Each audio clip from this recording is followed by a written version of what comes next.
Iniciamos de esta manera cuestionados. Gracias, Fede, la verdad impecable Sí. el trabajo de Fede Bisutti. Mañana lo pueden ver en Mañanas Informadas, ¿eh? Por supuesto, y como hacemos siempre, los invitamos a que sean parte del programa ustedes desde sus casas. ¿Cómo pueden hacer? A través del hashtag cuestionados. Tengo mezclado Irma, Irma, todo. Dios mío, es una ensalada. Hashtag cuestionados, nosotros te leemos en Twitter. Podés formar parte de nuestro programa.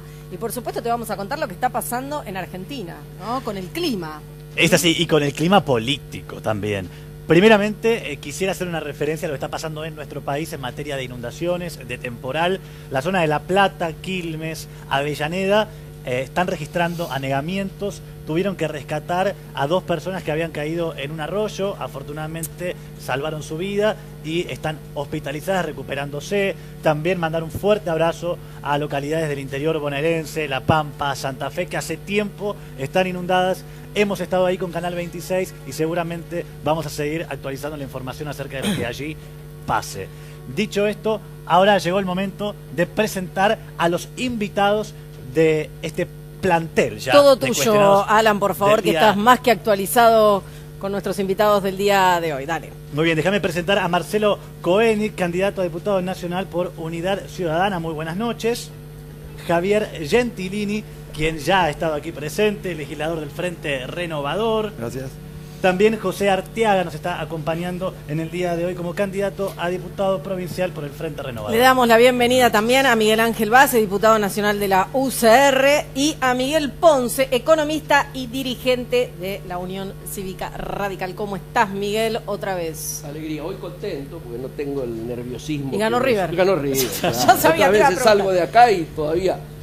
Y le ganó a Banfield, el equipo de Alan Ferraro. ¿Era necesario no, que bueno. nos digas? No, dejaron la pelota picante. Está bien, está todo bien. Bueno, lo cierto es que vamos a meternos de lleno en lo que fue esta semana otro de los grandes temas. Y tiene que ver con la desaparición de Santiago Maldonado, este joven que aparentemente estaba en una manifestación en el sur de nuestro país. Y la carátula de la causa es desaparición forzada. Y la primera pregunta que quiero poner aquí sobre la mesa es si creen que se está haciendo un uso político del caso en plena campaña. ¿Quién quiere comenzar? Yo puedo empezar. A ver, Ponce. No, primero, hoy trascendía qué cosas íbamos a hablar y yo decía que, en todo caso, como no ha tenido la difusión que todos esperábamos como primicia, traía la posición oficial de la Unión Cívica Radical expresada a través del presidente de su convención nacional. Y él claramente esta semana ha dicho que el país no debe permitir nunca más un desaparecido en democracia. Y que obviamente la idea, el deseo, la voluntad del radicalismo y del gobierno es que se esclarezca el caso Maldonado lo antes posible, que no haya ninguna pista que sea descartada y que la investigación pueda efectuarse con absoluta libertad.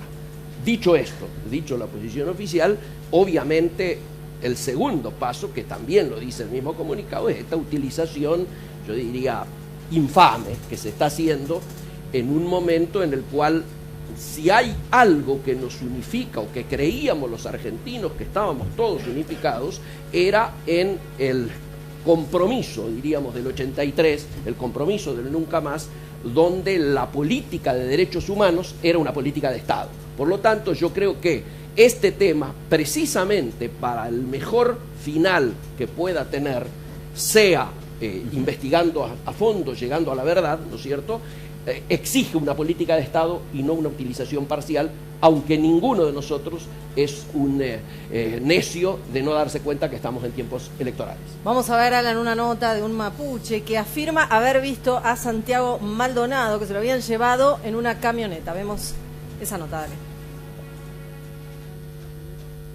Ya teníamos 9 detenidos en Bariloche con nuestro compañero Facundo. En ese contexto seguimos con la medida de lo que fue el corte de ruta parcial de la ruta 40 informativo, y allí es donde las fuerzas represivas inician la represión hacia los integrantes de la comunidad. ¿Cuándo? ¿El 31? El primero. El primero. El primero a la madrugada, 4:30 de la mañana, después se extiende para las 6:30 y así sucesivamente hasta durante toda la mañana, y hasta que logran la represión más grande y el desalojo de la ruta, y después luego la entrada al LOF, donde allí la balacera en la cual nosotros fuimos víctimas en ese sentido, por la fuerza de inseguridad, nos hacen replegar de forma rápida, desesperante hacia el río. Yo me monto a un caballo y cuando voy llegando se escuchó la voz de alto: quédate quieto, está detenido. En ese momento apreté la cincha del caballo, subí a un cerro un poquito más alto y ahí logro ver que habían 3 efectivos de gendarmería que estaban golpeando un bulto negro con una campera celeste, que esa campera celeste es la que yo le presto a Santiago el día en la mañana, cuando decidimos cambiarnos la ropa. Y ahí me lanzo de vuelta para cuesta abajo, cruzo el río y ahí con unos binoculares logro observar que sale un Unimog dentro de la comunidad muy rápido hacia la ruta 4070, estaciona una camioneta blanca perteneciente a Gendarmería, hacen una pantalla, descienden el mismo bulto que yo vi, que estaban golpeando, lo introducen dentro de la camioneta y esa camioneta sale rumbo a Arquero. Después de podernos juntar todos los que habíamos sufrido la represión, nos damos cuenta que el único compañero que faltaba era él, y no descarto esta situación de que yo lo vi con mi campera, él fue el que se lo estaban llevando golpeando, por lo tanto no hay más, es una cuestión de lógica, ¿no? Aquí lo que se está produciendo hoy día es no investigar lo que realmente tienen que investigar. ¿Él llega a cruzar el río o no? No, alcanza a meterse, pero después se vuelve, porque era impresionante la balacera en la cual la fuerza de inseguridad lo estaban reprimiendo, lo estaban tirando cuando los chicos iban cruzando a nado, con balas de escopete 9 milímetros, con la viva voz de agarren, tirale, maten a uno, indios de mierda, lo vamos a cazar. Digamos, eso se vuelve a repetir, digamos, en todos los contextos de represión que hemos sufrido, pero aún así igual nosotros decidimos hoy día, para contestar tu pregunta también, aclarar que nosotros, si existe un miedo, ese miedo ya se rompió, que nosotros creemos hoy día solamente en la gente consciente, en las organizaciones sociales, de derechos humanos, en el pueblo oprimido que hoy día sabe qué es lo que pasó con Santiago. Todos sabemos que acá se lo llevó Gendarmería. Bueno, retomando el debate, Cohenin, ¿cree que hay un uso político de este caso? Me cuesta preguntarme qué significa un uso político. Me parece que este tema es esencialmente político. El momento en que nosotros naturalicemos... Un uso político electoral, aclaramos, en el contexto en el que estamos. Claro. Para mí es una discusión política. Hay una discusión política central y una discusión política sobre la naturaleza también de aquellos que tienen la responsabilidad a través del gobierno de conducir el Estado. Porque esto es un hecho grave. El momento en que nosotros naturalicemos cosas como la desaparición forzada de personas, nosotros vamos a haber degradado nuestra democracia. El tema es que acá, claramente, en un contexto de una represión, desaparece una persona. Si esto no es una discusión política, ¿qué es una discusión política? Me parece que esto es una cosa que hay que abordar y que, sin duda, que cuando se habla mucho de la utilización política, me suena más a una justificación de lo injustificable, que es que existe un gobierno que no se hace cargo de un hecho gravísimo y no implementa todas las medidas para responder esa pregunta que nos hacemos miles de argentinos, que es ¿dónde está Santiago Maldonado? No, yo lo que creo es que, a ver, a mí me parece que la utilización es electoral, efectivamente, frente a un hecho de suma gravedad. La verdad es que la desaparición de Santiago Maldonado es un hecho gravísimo que debemos resolverlo. Yo creo que debe actuar la justicia. Nada ni nadie le ha impedido a la justicia actuar y actuar con mayor celeridad. La verdad es que yo creo que tiene una actuación muy lenta, tanto el juez como la fiscal. Y la verdad que ni del juez ni de la fiscal se puede sospechar que sean amigos del gobierno ni reciban órdenes del gobierno. Lo que tiene que hacer el Poder Ejecutivo es poner a disposición de la justicia absolutamente todo lo que la justicia requiera para la investigación. Y lo que tiene que hacer la justicia es avanzar rápidamente para resolver esta situación. Y el Poder Ejecutivo garantizar, como yo estoy seguro que se va a garantizar, que no va a haber impunidad para nadie. Digamos, si acá la justicia esclarece efectivamente qué pasó y si la Gendarmería tuvo efectivamente que ver, que es una posibilidad importante esa, bueno, el Poder Ejecutivo tendrá que actuar en consecuencia una vez que haya actuado la justicia. A mí lo que me parece que es muy peligroso que todos los que participamos en política, relativicemos este tema de un desaparecido de un lado o del otro. Que desde el gobierno se diga que esto no tiene importancia sería un gravísimo error. Los radicales, por supuesto, jamás compartiríamos una situación de esa naturaleza. Para nosotros este es un tema muy preocupante. Y que desde algunos sectores de la oposición se diga que esto es responsabilidad del gobierno, que la desaparición es responsabilidad del gobierno, tampoco es cierto. Y se haya querido asociar a este gobierno con la violación de los derechos humanos, es una barbaridad. Pero es una barbaridad no solo porque es injusto, porque no es cierto. Obviamente acá nadie del Poder Ejecutivo dio la orden para que desaparezca una persona. Ningún funcionario del Poder Ejecutivo dio esa orden, seguro. Es decir, no existe un gobierno que tiene la intención de violar los derechos humanos de ninguna manera. Pero además lo más preocupante es para el conjunto de la política. A mí me parece que entre todos los que somos políticos democráticos debemos asumir la responsabilidad de tratar estos temas con mucha responsabilidad. A ver, Miguel, es cierto, es grave, es preocupante. Ambos somos de la ciudad de La Plata, donde desapareció Miguel Bru en los 80, donde desapareció Julio López en el último gobierno. Lo que le pedimos al gobierno es que colabore en el esclarecimiento y con celeridad. Hoy habló el juez Otranto. Verdaderamente la reflexión es que hay más dudas que certezas. Hoy también, por primera vez después de 38 días, el Poder Ejecutivo, a través del subsecretario de Seguridad, acercaría documentación. A ver, cada día que pasa es un día más de preocupación. Comparto que no puede ni debe haber especulación política sobre este tema. Y que todas las fuerzas políticas tenemos que trabajar, aportar y exigir el esclarecimiento de la aparición con vida de Santiago Maldonado. Pero verdaderamente no desapareció de la nada, desapareció en las circunstancias de un operativo de gendarmería.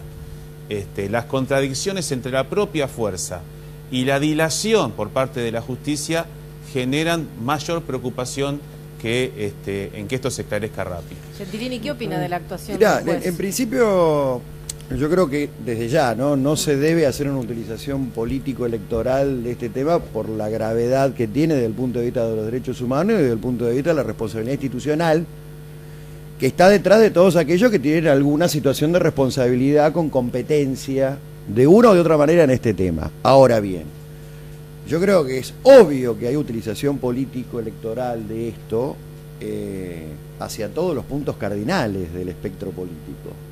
Sería muy nimio, muy inocente suponer que solamente lo hace tal fracción política y no lo hace tal otra. Me parece que ahí sí entramos en una suerte de desvirtuación de lo que debería ser la política y mucho más atendiendo a cómo mira la opinión pública y la sociedad civil a la política. La sociedad civil y la opinión pública de la sociedad civil mira muy críticamente a la política. Entonces, me parece que cuando se da un tratamiento de carácter especulativo al respecto de esto, con todo lo que implica la desaparición de Maldonado, de alguna manera la política se repite, digamos, en una forma de hacer política, valga la redundancia del término política, que claramente ratifica a la gente en la crítica a la política. Dicho esto, también hay que ubicar que más allá del discurso, que todos tratamos, yo creo que hay buena intención en que todos tratamos de ser políticamente correctos al respecto de que esto no tenga, digamos, una especulación electoral como la que parece tener. También es verdad que se cruza con ondas de opinión, que uno las ve en las redes digitales, en la gente hay común. Operaciones por todos lados. No, pero hay operación, ver. pero hay que ver también cómo conecta con lo que se denomina por ahí más sociológicamente el sentido común. Que la verdad que a uno lo asusta, ¿no? Es decir, con la liviandad que se toma desde las redes, la opinión incluso de gente común y corriente, yo podría decir, no sé, yo tengo un WhatsApp del grupo de exalumnos del colegio, donde se habla con mucha facilidad, y hasta podría decir ligereza, el tema, nadie viene a la política salvo yo y algún que otro, y las opiniones son diametralmente opuestas al respecto de Maldonado. Y ahí es donde me parece que se conecta el tema de la especulación política. Yo pienso... Hay mucha gente, ojo, que dice, Maldonado, pero por favor, qué sé yo, bueno, no sé. Digamos, se relaciona mucho con algo habrá hecho, Claro. Y eso está ahí, está ahí. Entonces, ¿Ustedes creen, por esto se ejemplo, percibe desde la política y se intenta explotar políticamente? cuando fue el acto en La Plata de la expresidenta, ella cuando sube al escenario muestra una imagen de Milagro Sala y luego otra de Maldonado? Por eso yo quise hacer la pregunta, porque fue en un acto de tinte electoral, si efectivamente consideraban ustedes que había un uso político en el contexto electoral del caso Maldonado.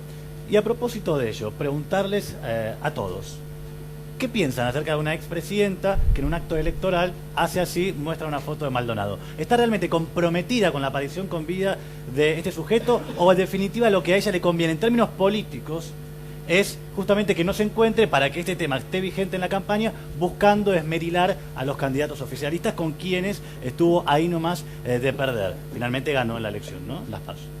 Ya, no es bueno, perdón, no es bueno. Yo creo que Cristina, como expresidenta, con todo el carácter institucional ex post que la asiste, se tiene que cuidar muchísimo de cuáles son sus manifestaciones, formas de manifestaciones, opiniones o este tipo de decoraciones, si querés, desde el punto de vista de un pronunciamiento político.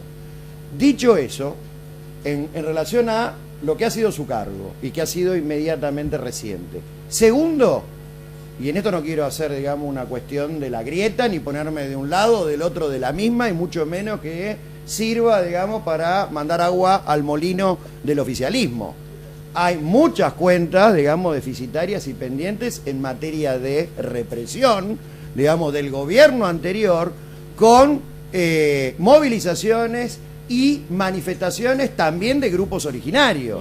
Ojo, ni que hablar, digo, del caso de López, digamos, que también ocurre, digamos, en el periodo anterior. Entonces, me parece que ahí hay que ser mucho más cuidadoso y mucho más prudente, ¿no?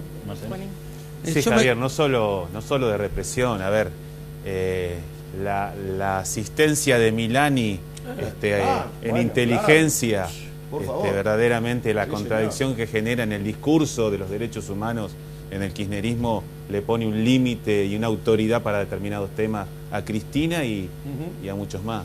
¿Qué opinan de...? Yo me sorprendo cómo aquellos que se plantean como oposición, ¿no? Y que a veces se creen en la ancha avenida del medio, que cada vez es una avenida cada vez más angosta, claramente en vez de preocuparse por los dichos y los hechos del gobierno, están más preocupados por los dichos y los hechos de Cristina. Digo, lamentablemente, porque me parece que nosotros tendríamos que encontrar todos juntos una manera de ponerle freno a las políticas públicas de este gobierno, que son políticas públicas de expresión y que también tienen este aspecto represivo, porque me parece que es banalizar el problema de Maldonado, la idea de plantearlo como una cosa ajena a las acciones de gobierno. Me parece que es claro, cuando aparece con la foto. Por eso la sociedad le contestó como le contestó. Desapareció iglesia, Santiago Maldonado en la represión que fue ejercida por Gendarmería, ordenada por el principal. ¿Sabes cuál es el problema? Creo que es un problema político y creo que Cristina, como cualquier político, tiene derecho a poner sobre la mesa los temas que considera de principal relevancia. ¿Esto es una utilización? Yo creo que no. Digo, lo de López no lo consideró de principal relevancia. No, pero al margen de eso, yo lo que creo, vos perdoname, ¿sabés lo que yo creo? ¿Sabés qué pienso yo? Que ustedes hacen muy mal. Todo el mundo... pero perdoname, pero yo te voy a decir una cosa a vos, no a Cristina, a vos. Es muy negativa tu respuesta. Porque la verdad que un político, vos decís, yo no entiendo cómo los políticos, los dirigentes que están en la ancha avenida del medio apoyan al gobierno. No, la verdad, en lugar de asumir un papel en contra del gobierno. Y no se trata de eso. Esa es una forma, perdóname, absolutamente irresponsable de hacer política. Acá no se trata de estar a favor o en contra. No, déjame terminar. No, a mí no me dejaron terminar y me interrumpieron. Déjame terminar. Me parece que yo te estoy contestando lo que vos dijiste. Vos dijiste que en definitiva, a partir de una respuesta de Arteaga, no entendías cómo no se cuestionaba al gobierno en lugar de cuestionar a la oposición. La verdad que lo que acaba de decir Arteaga es absolutamente cierto. Milani, cuestionado por violar los derechos humanos, era el jefe del ejército del kirchnerismo, y eso es absolutamente cierto, y de la inteligencia. Gravísimo. Y ese es un problema para el país, no solo para el gobierno en ese momento, ese es un problema para el país. Y la verdad es que no se puede hacer política buscando polarizar entre el gobierno y la oposición. Lo que tenemos que hacer de una vez por todas es tratar de encontrar entre todos mínimos comunes denominadores que nos permitan resolver los problemas que tenemos, que son muchos. La desaparición de Santiago Maldonado es un problema que hay que asumir con toda responsabilidad. El funcionamiento de la justicia en la Argentina, que en alguna medida es consecuencia de la pésima gestión del kirchnerismo en el gobierno, es un problema que hay que resolver. Yo me parece bien que coincidan y que estén de acuerdo y que piensen hasta la misma forma de entender a la política. Yo entiendo a la política como disputa de intereses y me parece que ese es el disputa problema. de intereses es como se va construyendo una realidad que siempre es una suma de verdades relativas y celebro de alguna manera que el gobierno empiece a cambiar su posición respecto al tema de Maldonado y que ya no escuchemos más a la ministra Burlich diciendo yo me la banco, o esa línea del gobierno diciendo yo me la banco, no voy a tirar un gendarme por la ventana, y se pongan a pensar que tienen que resolver un problema grave de los argentinos, que es que no tenemos más. Ya que le acabas de mencionar, Maldonado. ¿qué opinan del tratamiento que le dio la ministra Bullrich al caso, que le está dando al caso Maldonado? Quien me quiera contestar. Fue claramente Javier. displicente el tratamiento, porque digamos, el gobierno llega tarde a poner en valor el tema de cara a la opinión pública. ¿Estamos?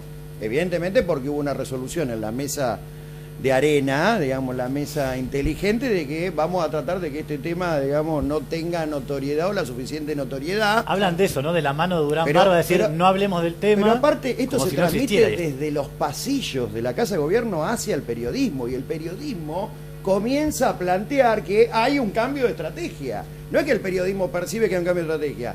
Llegan los comentarios desde adentro de que hay un cambio de estrategia. ¿Y por qué hay un cambio de estrategia? Porque claramente el tema no fue tomado con la debida importancia desde el momento que se debería haber tomado. Ahí, a ver, ¿qué hay que hacer con la ministra Bullrich a partir de lo que pasó? Ya que está, evidentemente la ministra es una responsable principal en esto, pero guarda con subirse a la comparsa de que la ministra tiene que poner el cargo, porque eso es un problema de Macri. Macri es el que pone al ministro o a la ministra y la saca o la deja. ¿Se entiende? O sea, me parece que esto es Está claro, una displicencia general del gobierno. está claro que la ministra ha tenido una irresponsabilidad primaria en bancar a la fuerza sin tener ningún tipo de prueba, elemento. Recién ahora está apareciendo algún grado de información. Yo pondría más el acento en lo que dijo Base, en el funcionamiento de la justicia. Mirá, hoy en día hay desaparecidos por otras causas, en La Matanza, una chiquita, y en La Plata, Joana Ramallo. Desde el 26 de julio está desaparecida. La justicia no tiene ni protocolo de formación, de procedimiento, ni logística, ni saber, ni recursos profesionales para actuar en este tipo de figuras. Verdaderamente. Igual hay que entender el contexto en el cual se pueden desarrollar las desapariciones. Es decir, una se da en el contexto de una represión ordenada por un juez y otra se da en otro pero contexto. son desapariciones de distinto tipo de naturaleza, compartimos, pero lo que estamos diciendo es que la justicia es altamente deficitaria en el manejo de estas circunstancias. En muchas circunstancias, lamentablemente. Yo pregunto, ¿y si fue un caso de gatillo fácil? Bueno, pero que justamente si se Sería da en el gravísimo, contexto de un claro. operativo, ya te dejo hacer, de represión o de contención, el término que le queramos poner a cuál fue la acción operacional de la Gendarmería en situación de la marcha, claramente, si se dio en ese contexto, vengan los responsables del operativo, vengan los responsables inmediatos de los responsables del operativo, Pero para que den rápidamente. cuenta... ¿Cómo? Rápidamente. Rápida, pero de movida. Si alguien dijo, me parece que desapareció producto de un camión que parece que era de la Gendarmería y qué sé yo, A ver, el la- responsable institucional, último, en este caso la ministra y finalmente el presidente diciéndole al ministro, llame al responsable del operativo, llame al responsable inmediato superior del responsable del operativo, a ver qué tienen En la decir. línea de lo de él, es lo que había hecho el gobierno en otra situación. Cuando Claro. hubo una denuncia contra Gómez Centurión, se lo separó, actuó la justicia, Por se ejemplo. esclareció y volvió. Listo. ¿Por qué no se hizo acá lo mismo con los responsables de Gendarmería? Esta es la pregunta. Yo quiero hacer una aclaración. Esto no se trata de un caso de gatillo fácil. No ¿Por qué? planteé si Porque existía no, esa porque posibilidad. no aparece el cuerpo. Claro. Y esto es claramente una diferencia de la naturaleza del delito. ¿Y de qué piensa que se trata entonces, Koenig? De- Ahí No, desde, la el, carátula desde el gobierno... forzosa de personas, desapareció. eso No, pienso que se un trata. funcionario del gobierno que trabaja con Marcos Peña, Hernán Iglesias y Lía deslizó que pudo haber sido un gendarme que hirió gravemente a Maldonado sin darse cuenta. Esa es la versión que Sin está darse circulando. cuenta. Sin darse cuenta. A ver, ¿qué acá lo pasó? importante- Pasaba por ahí Yo y poco sé. tenía A ganas ver, de acá creativo y lo desaparecer importante, un yo cuerpo, digamos. comparto- Es como muy poco creíble, ¿no? No, acá lo importante es que esto se esclarezca, que la justicia avance rápidamente, que lo esclarezca la justicia. Yo comparto que el Ejecutivo pudo haber actuado con más dinámica. A mí me parece, con toda sinceridad, que imaginaron que había ocurrido otra cosa y por eso la ministra se quedó ahí dudando de qué era lo que pasaba y que no creyó de entrada en la posibilidad de que hubiera sido la Gendarmería. Obviamente, si fue así, es un error, porque es un error importante descartar semejante posibilidad. Pues tenía que ser una hipótesis. Semejante hipótesis. A ver, Claro. desde el Ejecutivo, Ahora, ¿qué medida podría haber tomado Macri para evitar que le estallara una crisis política en sus manos? ¿Era la respuesta desplazar a Bullrich? ¿Descabezar la Gendarmería? ¿Qué debería haber hecho? Yo creo que lo que hay que hacer ahora es que Continúa la la justicia investigación. realmente encuentre lo que realmente se demuestre lo que pasó y a partir de allí tiene que actuar la justicia y tiene que actuar el Poder Ejecutivo también en función de lo que realmente se ha pasado. Estuvo el jefe de gabinete de Bullrich. La No propia sé. fuerza dice que acató órdenes, no dice de quién. Digo, hoy al juez le Bueno, preguntan... apareció un documento, perdona que interrumpa, Sí. ¿no? Apareció un documento, pero uno, viste, ya tiene que ir con mucho tacto porque inventan papeles, no tienen membrete en algunos casos, pero bueno, hay un documento circulando donde estaría por escrito la orden. ¿Cómo fue todo el Al procedimiento? juez hoy le pregunto a un colega de ustedes si lo llamarían a declarar. Respondió que no. Bueno, tenemos Es acá tremendo, gente que está pero sí. participando en nuestras redes sociales con el hashtag cuestionados. Gustavo Canjiano dice, es vergonzoso que el gobierno no pida la renuncia a Bullrich y a Carrió. Otra vez de viaje. Que haga Tenía que ver Carrió, ¿no? Como no sabía un militante kirchnerista, claro. Acarrió porque Es lo denuncia a que dice la Rita, gente ¿por que qué? está en las casas. Porque sacó muchos votos, parece que. Bueno, Daniel Oviedo dice, ni bien se esclarezca el caso Maldonado, deberían afrontar juicio político el juez que atiende en la causa y los responsables. Ustedes participan en nuestro programa a través del hashtag cuestionados. Dale. Muy bien, finalmente pedirles una reflexión, ¿no?, acerca de este tema para ya ir cerrándolo. Porque ahora el gobierno tiene que enfrentar, por ejemplo, va toda la clase política, una contienda electoral. Este tema, en definitiva, ¿creen que va a influir en el voto de la ciudadanía?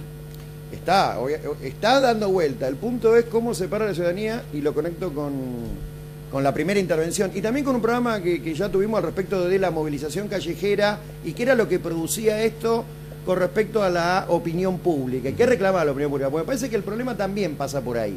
El tema de la manifestación, movilización, marcha, hoy tiene una mirada muy refractaria en amplios sectores de la población. Esto hace que el gobierno se tiente a por ahí tener una actitud displicente con respecto a cómo se va a desarrollar el operativo de contención / represión, si hubiera un desborde, y ahí es donde se puede dar el exceso, digamos, de mano dura o de gatillo fácil o lo que fuera. ¿Por qué? Porque como que la onda, el ambiente, el clima institucional, que viene en conexión con lo que piensa determinada parte de la opinión pública, habilita a aquel que va a llevar adelante el operativo a tener una cosa menos cuidadosa. Ahí estamos frente a un problema. Así como decimos que la expresidenta se tiene que cuidar muchísimo al respecto de cómo opina, cómo comenta y cómo decora, el gobierno se tiene que cuidar muchísimo en relación a no tentarse con determinadas ondas de distintos sectores de la población y la opinión pública que pueden tener una mirada mucho más superficial y no prudente y cuidadosa al respecto de cómo manejar el tema de una movilización o una marcha. A ver, Koenig, le pedimos una breve reflexión también. Sí, yo comparto que esto está en la agenda y me parece que sin duda que estas cuestiones políticas tienen impacto. Yo comparto lo que se dijo, que no se puede hacer campaña con eso, pero me parece que esto es una cuestión política grave y que es una de las cuestiones que atraviesan las discusiones que atraviesan a los argentinos y a las argentinas. Me parece que en este sentido, pero a mí lo que más me importa políticamente es que no perdamos la sensibilidad, digamos. Y una de las cosas que yo puedo criticarle con más fuerza a este gobierno es su insensibilidad, y me parece que en este caso la ha demostrado. Y yo no me quiero acostumbrar, como decía antes, a que haya un desaparecido en contexto de represión más. ¿No? Me parece que eso... Once brevemente también, por favor. Reiterando el que no puede haber un desaparecido más en democracia, yo creo que es notorio el cambio de eje que la oposición ha hecho en relación a los temas que hoy ocupan la agenda de política. Antes, a todos los programas a los que íbamos, no, hablemos de economía, hablemos de economía, cuál es la situación social, hablemos que han generado más pobres, fíjate la encuesta tal, la cual... Ahora no quieren hablar más de economía. Entonces ahora el eje lo han trasladado exclusivamente. ¿Por qué no quieren hablar, Miguel? Y porque yo creo que objetivamente la situación en términos económicos, el famoso segundo semestre del año pasado ha llegado ahora. Y los números... Los brotes verdes. Los brotes verdes ya son algo más que brotes verdes. Cualquier número que uno mire de la economía implica una mejora. Los despachos de cemento, los despachos de acero. La noticia buena de esta semana que hemos logrado arreglar con la Organización Mundial de Comercio y la Unión Europea 16.000 millones de exportación de soja biodiesel contra los 12.000 que perdimos frente a los yanquis. Es decir, hay una cantidad de mejoras que objetivamente se dan. Nosotros queremos hablar, lógicamente, nunca más un desaparecido. Lógicamente, derechos humanos sí. Pero también hablemos de cuál es la situación de la gente, del bolsillo, de qué pasa a fin de mes. Hoy, lamentablemente, el bloque de discusión política se ha cortado por la coyuntura, pero seguramente los podremos invitar en otra oportunidad. Así que les agradecemos que hayan sido parte de Cuestionados esta noche. Muchas gracias. Y ahora vamos a seguir con uno de los temas del día y tiene que ver con la evolución del huracán Irma en los Estados Unidos. Seguimos hablando de Irma entonces. Seguimos porque sin duda es el tema de la jornada. Al mismo tiempo seguimos reiterando la situación de anegaciones e inundaciones en nuestro país a propósito del temporal del día de hoy. Pero volviendo a los Estados Unidos, al comienzo de Cuestionados observábamos cuál era la situación en Naples, por ejemplo, y habíamos dicho que el huracán ya estaba rumbo a Tampa. Hablamos de millones de personas que se ven afectadas por este huracán, que ahora mismo está en categoría número 2. En Naples, ¿no? Con una alerta de tornado en la zona de Orlando. A ver, me dicen ahí que tenemos un Skype con Gesell Tobías. Tobías, muy buenas noches. Te saludamos desde Buenos Aires, Argentina. Queremos saber exactamente en dónde estás en los Estados Unidos. Yo me encuentro específicamente en Miami-Dade, una de las zonas en donde pudimos sentir hace algunas horas las fuertes ráfagas de viento que golpearon esta ciudad. Pudimos ver también, hacer un recorrido y poder ver los árboles que se encuentran en las carreteras, las señales de tránsito que están esparcidas por todas partes, las pequeñas inundaciones que se han elevado ahora mismo específicamente en el centro de la ciudad de Miami. También pudimos vivir la evacuación y cómo aproximadamente 5.6 millones, algunas cifras aseguran que son más personas salieron de este estado para tratar de protegerse, muchos de ellos, más de 80,000 personas en refugios, en más de 40 refugios que fueron distribuidos aquí en Miami. Hemos visto realmente la fuerza de este huracán, pero al final del día también te puedo decir de que ahora mismo ya podemos respirar con mucha tranquilidad. Finalmente el huracán se fue muy al oeste del estado de la Florida, por lo que nosotros solo pudimos percibir estos latigazos de viento poderosos que, como te dije hace un momento, sí causaron algún desorden, por así decirlo, o por llamarlo de alguna manera, pero por el momento no podemos registrar ni gran devastación, ni gran destrucción. Eso, al menos por el momento, acá en el territorio este de la zona de la Florida. Tobías, ¿hasta cuándo va a permanecer el toque de queda? El toque de queda es muy posible que permanezca hasta mañana, no porque ahora mismo ya sigamos experimentando la fuerza del huracán, no, eso ya pasó, pero porque el protocolo ahora es de que las autoridades con, por ejemplo, la Guardia Nacional, equipos de salvamento, van a hacer un recorrido por todas las ciudades, los condados, para simplemente asegurarse de que las condiciones ya permiten volver a casa, que las personas ya pueden salir de los refugios y regresar a sus hogares, asegurarse de que, por ejemplo, no hayan árboles gigantescos que quedaron cerca de caer pero no terminaron de caer y representan una amenaza, o por ejemplo casas o viviendas semidestruidas que puedan representar una amenaza, o inundaciones que también puedan complicar el regreso de las personas a casa. Todo esto tiene que ser confirmado luego de este patrullaje que va a hacer la Guardia Nacional acompañado de otros elementos de seguridad de acá del estado, y posteriormente ellos van a anunciar de que ya se puede regresar a los hogares. Es muy posible que eso no ocurra esta misma noche, sino que sea hasta el día de mañana, por la mañana, en algún momento de la mañana, que ya ellos den la orden de Tobías, poder regresar a casa. ¿Qué pasa con las comunicaciones telefónicas allí? En general funcionaron sin ningún problema. Lo único que vimos perder es la señal de cable, de televisión abierta. Esas señales fallaron con mucha frecuencia.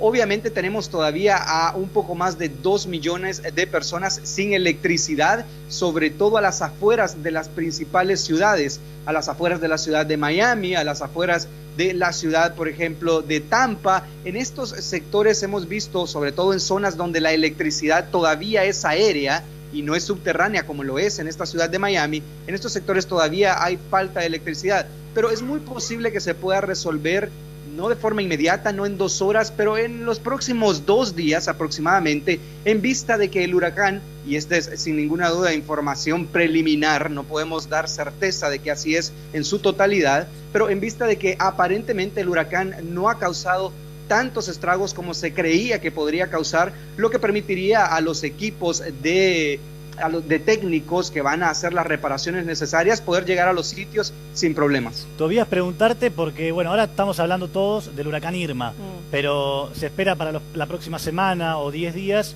el embate en la zona del Caribe del huracán José. ¿Está previsto que este huracán pueda llegar a la zona de la Florida? No, por el momento esa posibilidad está completamente descartada. José ha ido perdiendo fuerza poco a poco y está cambiando de ruta, por lo tanto, al menos en este momento está descartada esa posibilidad. Hay que tomar en cuenta de que también no se sabía de que el huracán Irma iba a llegar a la zona oeste de Estados Unidos en lugar de la zona este.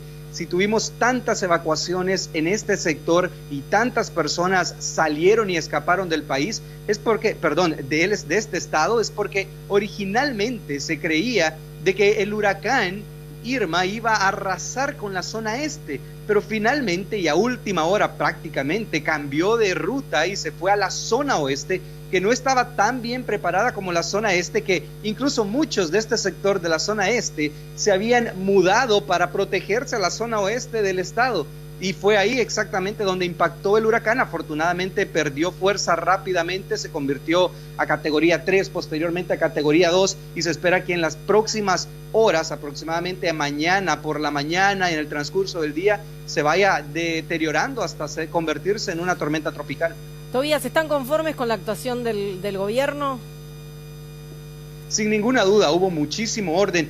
Imagínate tú movilizar a 6 millones de personas y un poco más. Hay países que tienen menos habitantes que esa cantidad de personas y que a la larga todo haya salido con éxito, que cuando el huracán estaba cerca, estaba a punto de llegar, ya todo el mundo estaba en refugios, ya todas las personas estaban muy bien aseguradas en sus hogares. Obviamente siempre hay algún atrevido, algún valiente que quiera hacerse la fotografía abajo de la lluvia, pero en general la gran mayoría de personas siguió las indicaciones, la coordinación funcionó, lo que de alguna forma para ellos significa un éxito. Muy bien, Gesell Tobías, muchísimas gracias por esta comunicación en vivo desde los Estados Unidos. Desde ya, un abrazo muy fuerte desde aquí y esperemos que puedan sobresalir y sobrellevar esta situación. Un abrazo para ustedes también. Muy bien, y volvemos aquí al piso porque ¿Se hemos cambiado. ¿Gesell o Tobías? Gesell Tobías. Yo le decía Tobías, bueno. Desde el apellido, Tobías. Ahí está. Bueno, presentamos al nuevo panel de invitados. Por supuesto, le damos la bienvenida a Damián Dipache, analista económico. ¿Cómo estás, Damián? ¿Cómo estás? Un placer estar. Eduardo Martínez, analista internacional. Bienvenido a Cuestionados, Eduardo. Bueno, y llegada de la zona afectada por el huracán, está con nosotros Claudia Vázquez. Ella es periodista de Telemundo, a quien le agradecemos, por supuesto, que se haya acercado aquí al estudio. Ahora en minutos vamos a estar, por favor, hablando de la situación y cómo es que llegó ella a nuestro país, porque tuvo que ser autoevacuada. Bueno, saludamos también a Mariano Baccaro, especialista en internacionales. ¿Qué tal? Muy bien, y Norberto Russo Berea, para hablar un poco de la selección, pero también te quiero pedir, por supuesto, un balance de qué te genera ver estas imágenes, ¿no?, que vienen acerca de huracanes en el Caribe. Y es bastante contradictorio, porque lo primero que pienso es en la gente, los evacuados, en todo esto que se puede perder todo. Hace no mucho tiempo en Texas hubo gente que quedó pura y exclusivamente con lo puesto. Y me parece que no solo está ligado a la información, está ligado a cómo puede exponerse en distintas zonas ante el factor climatológico la vida de una persona. Ahora, me parece que hemos sobreactuado, como siempre hacemos, porque es Miami, porque somos esta cosa casi de choripandia, ¿no? Este país que se divide, claro, que se divide entre los que queremos ir a Disneylandia como riestras de chorizo y los que por un par de chorizos los hacen y los convencen de que viven en Disney. Y me parece que esto es parte. Acá tenemos más de, no sé, 20.000, 30.000, 50.000 hectáreas inundadas y no le damos el mismo lugar. Y tampoco el huracán pasó de la misma manera, mediáticamente hablando, por Cuba. Un amigo me llamaba y me decía, Irma es re gusana, se va de Cuba a Miami. Pero más allá de las bromas, me parece que tenemos un lío grande, porque formo parte de los medios, saben, hoy yo llegué al canal en el que laburo y me decían, metió 8 puntos, 9 puntos, 10 puntos por encima de la TV abierta, el canal que pasó las 24 horas, casi las mismas imágenes en una cinta repetida. Y esto es casi como el juego nuestro con ese morbo, ¿no? Tengo amigos, estuve en constante comunicación, grandes personas, pero después de ahí a cómo llega el bombardeo sobre nosotros, me parece que es como mucho. Está muy bien que nos informemos, está muy bien entender hasta dónde los factores climatológicos, qué le hicimos al clima, qué le hicimos a este mundo, qué hacemos con todo lo que tenga que ver con lo verde, ¿no? Vos hoy hablaste mientras estabas en la nota de los brotes verdes, y en ese juego de los verdes me parece que hay que tomar conciencia, ahora de ahí a esta sobreactuación. Bueno, vamos a hablar en minutos de la selección, pero yo quería que me definas en pocas palabras Sampaoli. Sampaoli es un entrenador que llega a la selección definitivamente desde su trabajo y sus logros. O sea, a la selección no se llega de cualquier manera. Inclusive el mismísimo Bauza era un tipo que a lo largo de su carrera, había conseguido méritos y logros como para pensar en poder ser un técnico de selección. El tema es las evaluaciones que se hacen. Claro. O sea, Bauza llegó de la mano de Niembro, que es asesor presidencial, y era el que habían elegido después de el fatídico momento anterior, después de que hicieron lo imposible que Martino no esté. Martino es el segundo entrenador con mejor porcentaje a nivel de selección. El primero es Sabella. Entonces vos me preguntás por Sampaoli, nunca perdí el contexto. Bueno, Sabella es el entrenador con el mejor promedio. Cuando arrancó Sabella, el primer partido lo ganamos, goleada, el segundo partido perdimos, históricamente la primera vez con Venezuela, y el tercero empatamos con Bolivia, cosa no muy normal en la cancha de River. Mirá cómo terminó el proceso Sabella. Ahora, los que vendieron el éxito, los que dijeron que es éxito o nada, ¿no ven a Sabella en un ganador? Bueno, nunca va a haber proyecto. Entonces vos me decís Sampaoli, son 11 partidos. Estos 4 clasificar y los otros 7. Pasar de San Martín al Petit Orejudo. Bueno, lo dejamos picando aquí porque es el debate que se viene aquí en Cuestionados. Pero tenemos que ir en vivo, urgente, a Colombia, porque el Papa Francisco está cerrando su gira en ese país, pregonando, por supuesto, la reconciliación entre quienes sufrieron a las FARC y la propia guerrilla. Ahí estamos viendo las imágenes de una gira que fue muy comentada en todos los medios de comunicación, pero que en el día de hoy, en los últimos días, 48 horas, se vio bastante relegada en términos de cobertura informativa a propósito de lo que pasaba en los Estados Unidos. Y ahí estamos viendo entonces cómo cierran la puerta del avión y en un vuelo de Avianca va a partir rumbo a Roma.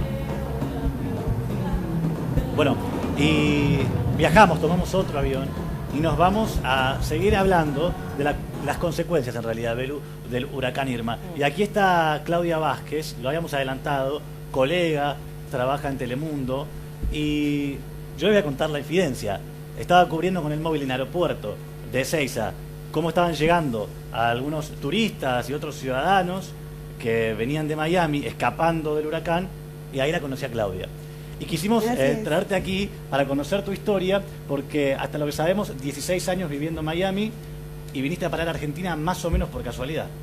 Así es. Bueno, gracias por la invitación. No, Argentina, favor, un país maravilloso, así que han sido unos días muy lindos, pero a la vez agridulces porque pues en la ciudad que considero absolutamente mía se están viviendo momentos difíciles. Gracias a Dios el huracán se desvió hacia el oeste, lo que evitó que la zona de Miami, que es la más poblada de la Florida, donde vive la mayor cantidad de personas, no se viera tan afectada. Pero en estos momentos, toda la comunicación que he tenido, hay más de 2 millones de personas sin electricidad. Si no tienes electricidad, no tienes un móvil, no tienes cómo comunicarte con la familia, y eso es un poco agobiante para tantas familias, ¿no? ¿Cómo es que llegaste a la Argentina por casualidad, como dice acá? Mira, Alan? sí, primero que yo creo que este es un fenómeno único, porque no hay otra desgracia que te pueda prevenir o preparar. Un terremoto te agarra donde te agarra, claro. Un deslave te agarra en ese momento, un huracán, gracias a la tecnología, te puede avisar y preparar incluso con casi una semana de anticipación para que te vayas preparando. Yo viví en el 2004 y en el 2005 huracanes súper fuertes, que fueron Vilma, que fue muy destructor, que arrasó con gran parte de Palm Beach y parte de la Florida. He vivido muchos huracanes y creo que lo más importante es prepararse. Tenía las posibilidades de salir, encontrar un boleto para Nueva York, Chicago, dentro de los Estados Unidos era imposible, no había ni un boleto, vuelos cancelados, hubieron más de 5.000 vuelos cancelados en solo 2 días.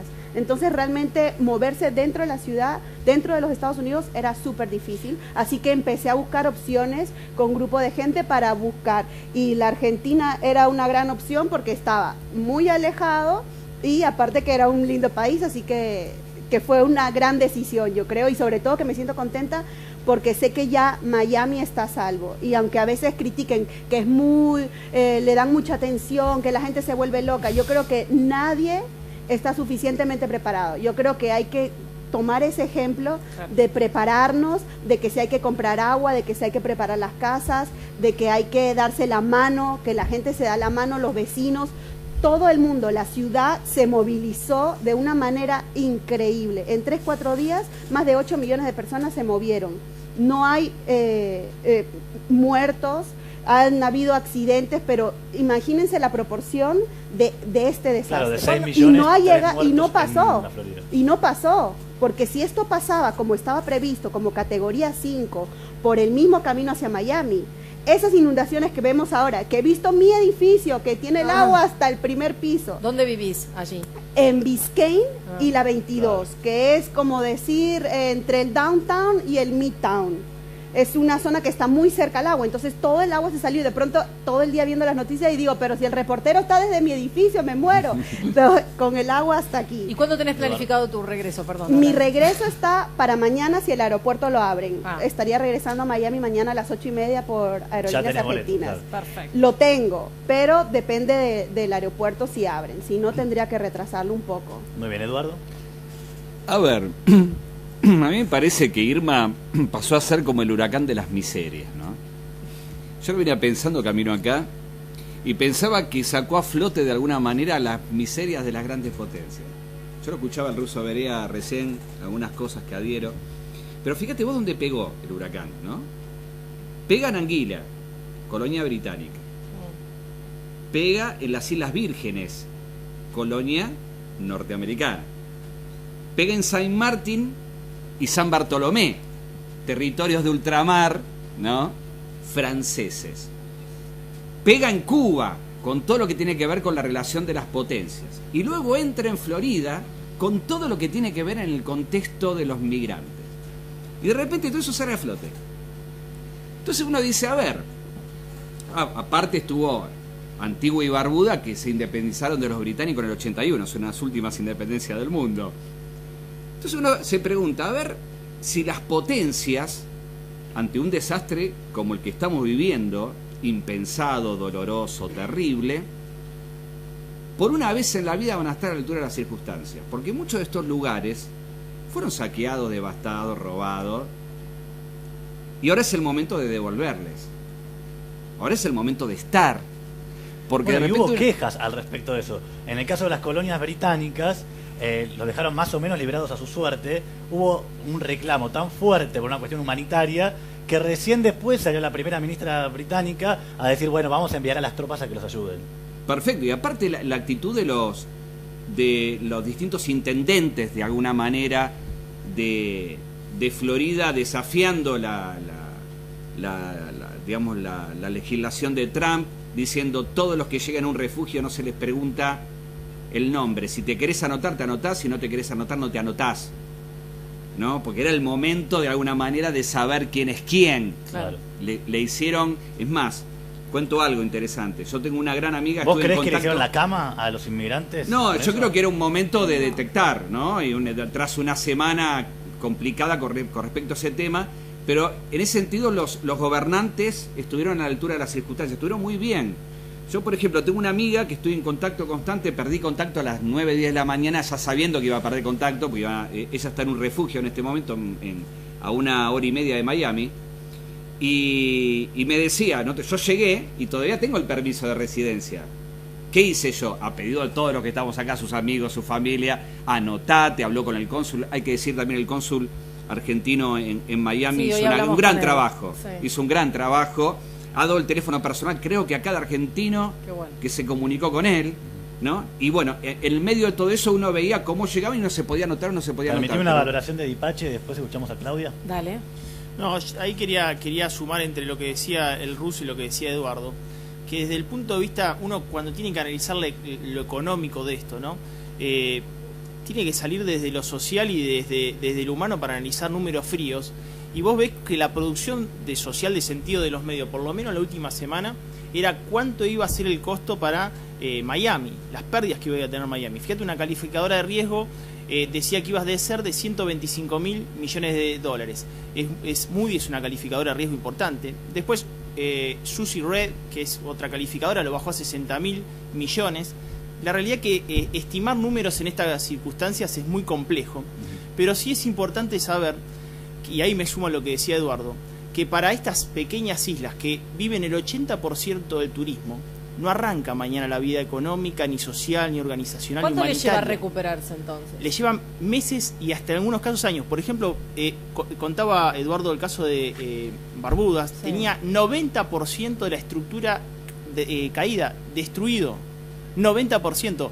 En el caso de Cuba perdió el 80% de la producción de plátano. A ver, recién hablabas del costo económico, algunas consultoras. Vamos a ver unas placas A ver, para empezar a poner el costo del huracán en números. a ver si A tenemos ver. las placas. El costo económico del huracán, si lo ponen en la pantalla grande mejor, pero bueno, lo leo desde ahí. El Caribe perderá millones de turistas. En Saint Martin la visitaron 2,5 millones de personas en 2014. A San Bartolomé viajaron 334.000 personas en el año 2013. Hay otra, Alan, dale. A ver. Bueno, estamos viendo el costo económico del huracán. Necesitarán 3 o 4 meses para recuperar la industria Lo turística. que preguntábamos recién, mira. El turismo significa el 8% del PBI, por ejemplo, de Puerto Rico, y están en riesgo unos 4.000 millones de dólares. Para empezar a poner un poco de números al costo económico, ¿no?, que va a tener el huracán, si es que lo podemos establecer desde este momento. Y le damos también el pie aquí a Mariano Baccaro para ver qué análisis hace acerca de la respuesta que dio el presidente de los Estados Unidos declarando una zona como la Florida en catástrofe natural. ¿Qué tiene que hacer un presidente, más allá de Donald Trump, en el caso de una catástrofe? ¿Tiene que ir inmediatamente a mostrarse, sacarse la foto? ¿Tiene que esperar? Bueno, él ya dijo que va a ir inmediatamente, Sí. Una vez que pase obviamente los efectos del huracán. Hace lo que hace cualquier presidente ante una catástrofe, declara que va a haber ayuda, que va a haber subvenciones, que va a haber subsidios, que va a haber préstamos a bajo costo para reparar viviendas, seguro que va a haber partidas del gobierno federal para inyectar dinero y reconstruir lo que más que nada son daños materiales. La zona donde ha pegado el huracán no es una zona industrial, el distrito financiero de Miami no ha sido alterado, así que más que nada ha pegado sobre sectores que están vinculados al turismo, pero ha hecho lo que hace cualquier presidente, ¿no? Girará partidas, dará subsidios e inmediatamente, una vez que pase el huracán, se hará presente como lo hizo en Texas para demostrar que el gobierno está al lado en los momentos que pasa este tipo de tragedias. Mariano, ¿coincidías con lo que decía Eduardo, que se trata de un huracán de las miserias? Sí, en parte sí. Yo creo que muchas de estas islas que viven del turismo, pero sobre todo el tema de los inmigrantes, ¿no?, que no hubo diferencia. Coincido plenamente que la respuesta del gobierno fue muy buena del Estado, tanto en la previsión, en los avisos, en la política de evacuación y en no distinguir, porque acá el tema era la vida humana y no importaba si hablabas español o inglés, si tenías la green card o no la tenías, lo importante era salvar vidas, y yo creo que en ese sentido el gobierno se manejó bien. Después sí, el Caribe es obviamente todas excolonias británicas, holandesas, francesas, portuguesas, o sea, donde ha pegado el huracán un poco es revivir la historia colonial en América de todo el siglo XIX, ¿no? Muy bien, déjenme preguntarle aquí a Claudia, por un lado, ¿con qué panorama crees que te vas a encontrar cuando llegues nuevamente a tu vivienda? Y después te quiero hacer otra pregunta relativa a la cuestión de los inmigrantes en los Estados Unidos. Sí, claro. Bueno, por lo menos se estima que una semana para la recuperación completa de la electricidad en la parte del sur de Miami, Broward, que es un poco más al norte, y Palm Beach. Entonces, lo que yo quisiera resaltar es la capacidad de recuperación que no solo depende del gobierno, sino que depende de la gente, de que estos fenómenos naturales a veces nos recuerdan lo vulnerables que somos y que no pertenecemos a algo. Viene un desastre y puede acabar con nuestra vida. Y lo más importante es eso, la vida, salir adelante, y yo creo que Miami principalmente, que es una ciudad de inmigrantes, que la gente está ahí para trabajar. La panadería que queda debajo de mi edificio es de argentinos.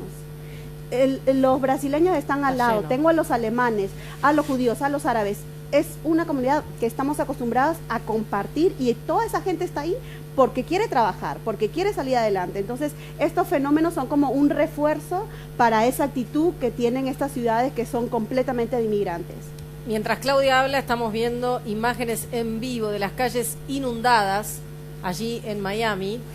Hay viento todavía, se ve en un poco de lo que te vas a encontrar. El movimiento del agua, ¿no? Sí. Hubieron muchos cables de electricidad que caen, y casi todos los edificios tienen piscinas, entonces estaban mucho en peligro de que se electrocuten, tenían que cortar la electricidad para pasar eso. Y se advirtió, la gente que no evacuó, la gente que está en sus casas, en el momento que están pasando el huracán, no pueden exponer ni a los policías ni a los bomberos a buscar a nadie porque no van a llegar.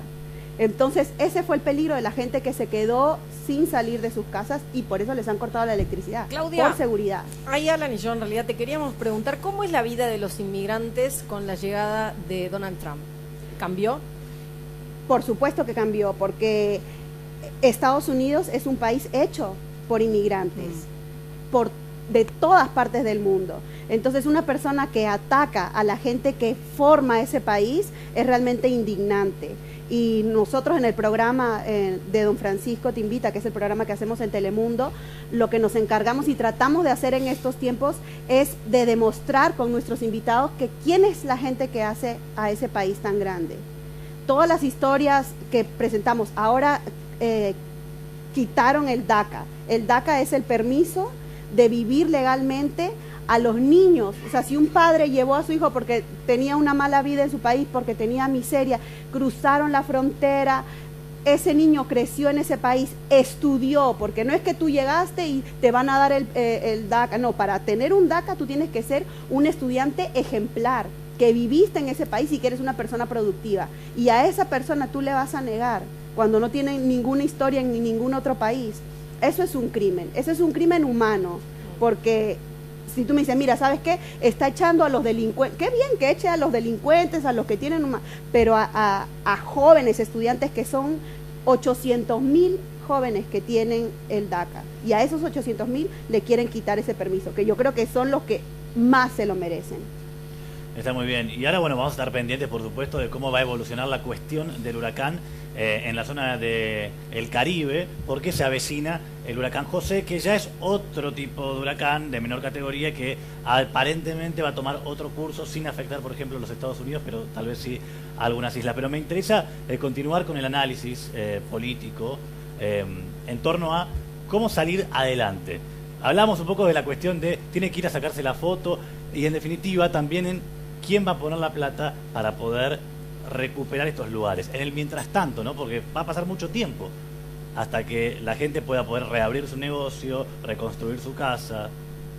Bueno, por ejemplo, cuando un presidente de Estados Unidos activa lo que se llama zona de desastre, no solamente activa lo que decía acá el colega con respecto a toda la ayuda económica, que son paquetes armados, es decir, hay algunos que son para reconstruir viviendas, otro para subsidios para personas individuales, otro para empresas, otro para agricultores, es decir, hay todo un paquete que ya está armado de siempre.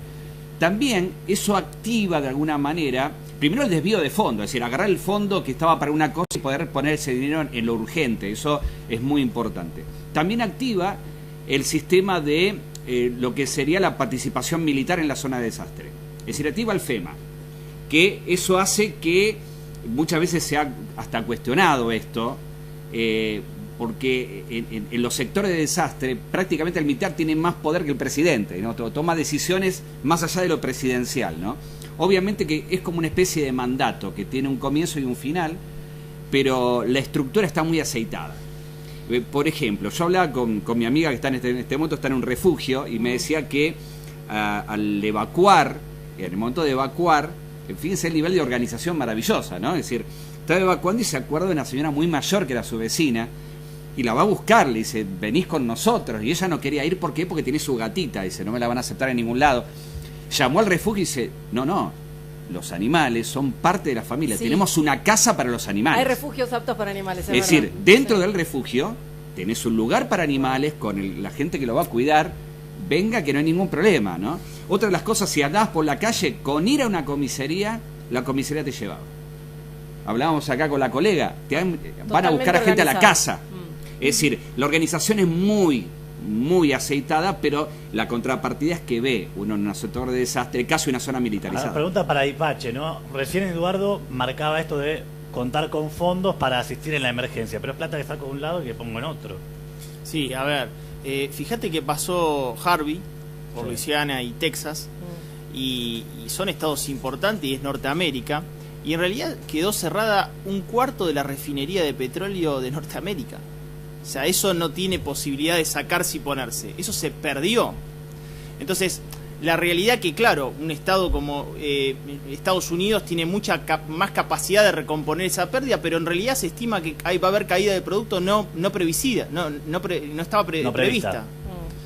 Y frente a lo que fue Wall Street, esta semana por Irma cayó digamos, la calificación de las aseguradoras que estaban asegurando a las propiedades de Miami.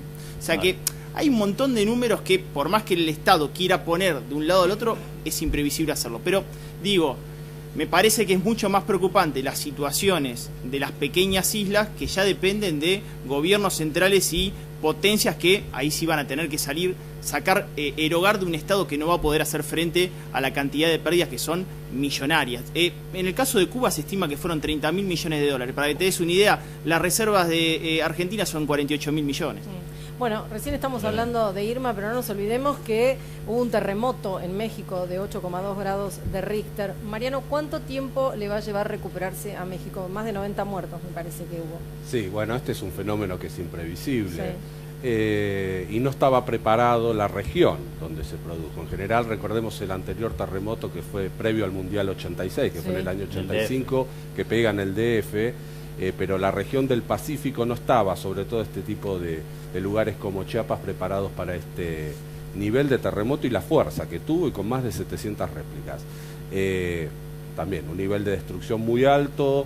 Peña Nieto también prometiendo, igual que Trump, que va a ir, que el gobierno federal va a asistir, pero bueno, acá hay que reconstruir. Yo creo que el daño del terremoto en Chiapas produjo mucho más daño que el que estamos viendo en Miami. Bueno, a modo de cierre le pedimos a Claudia, y agradecemos por supuesto que haya estado presente aquí antes de volver a Estados Unidos, un mensaje para la gente que está allá, para tus amigos, si tenés familiares allá. Bueno, he estado todo el día con ellos conectados, los que han podido tener conexión, y creo que lo más importante es que se demuestre una vez más que el ser humano está sobre cualquier desastre, que estás más preocupado si tu familia, si tus amigos en el extranjero, si el vecino del amigo de tu amiga que está en el refugio está bien, que se resalte eso del ser humano y no la parte material, porque la parte material finalmente se puede reconstruir o trabajar por ello, pero el ser humano está sobre todo. Muy bien, muchas gracias, y seguramente estaremos en contacto, Claudia, para conectarnos en la semana, esta vez desde allá. Ahora vamos a cambiar de tema, vamos a ir al móvil. Está Mariela Blanco dando cuenta del alerta meteorológico. El tiempo parece que no mejora. Mariela, buenas noches, ¿cómo estás? Muy buenas noches. Y bueno, también a nivel local tuvimos lo nuestro, ¿no? Al menos 10 localidades de la provincia de Buenos Aires se vieron con anegamientos en sus calles, con postes caídos, realmente con serios problemas, también en 8 provincias de la Argentina. Elegimos este lugar como para poder ilustrar un poco lo que tuvo que ver entonces con este temporal y este alerta que rige, que continúa por lo menos para lo que es toda la noche. El Servicio Meteorológico Nacional, en lo único que, por lo menos en Capital Federal,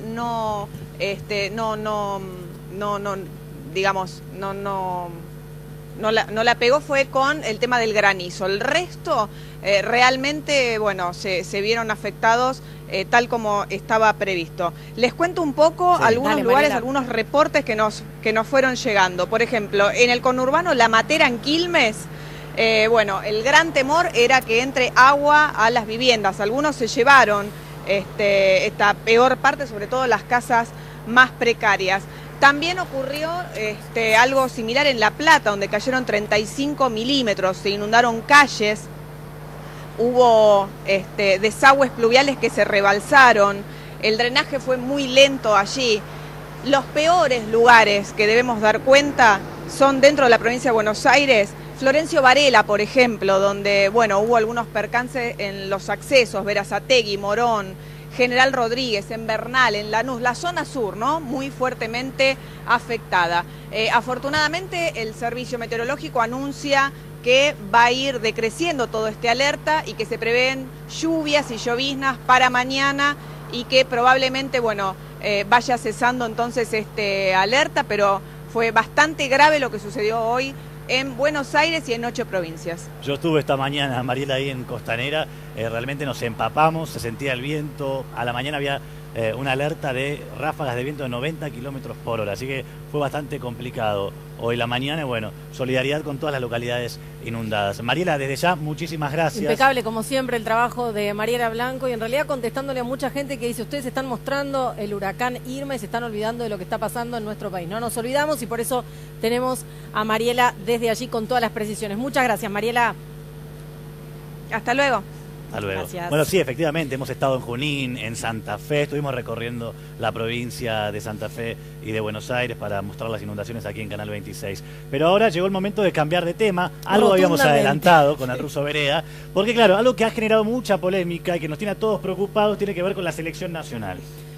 La pregunta es si estamos más cerca de llegar al Mundial o estamos más cerca de quedar afuera. Y para poder discutir esto, por supuesto está el Ruso Berea, pero saludamos también a Mariano Manzanel, él es exfutbolista y escritor. Muy buenas noches. ¿Cómo le va? Y Gonzalo Gómez Ojeda, periodista deportivo de Radio Rivadavia. Buenas noches. ¿Qué tal? Buenas noches. ¿Cómo le va? Bueno, ¿qué va a pasar con la Argentina? ¿Qué quiera contestar? Pregunta. ¿Cómo qué pregunta, estamos? ¿no? Linda pregunta. A mí no me sorprende la realidad, ¿no? Digamos, me parece que hay que tratar de ser objetivo, abstraerse, y me parece que Argentina, no en estos dos partidos, pero venimos haciendo las cosas muy mal.